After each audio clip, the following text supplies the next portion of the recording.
ఆయా సందర్భాలలో యేసుప్రభు ముళ్ళ కిరీటం ఎందుకు ధరించాడు అనే ఆలోచన కలుగుతుంది కదా.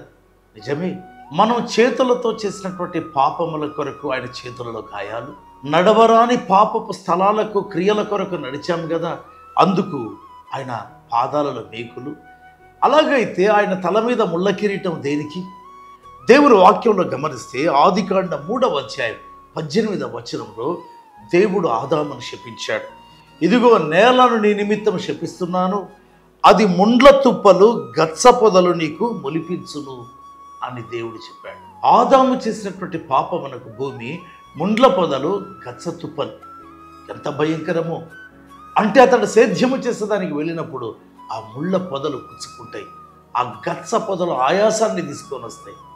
నరుల జీవితం అంతా ఆయాసము, నొప్పి మన పాపమును బట్టి. ఆ శాపమంతటి ప్రభు తన మీద భరించాడు.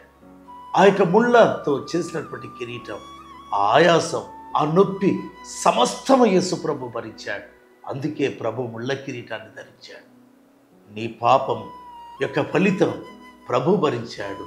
ఆ నొప్పి ఆయాసాన్ని సహించాడు. పాపములు ఒప్పుకొని మారు మనసు పొందమని ప్రభు పేరుతో కోరుతున్నాను. ఆమేన్.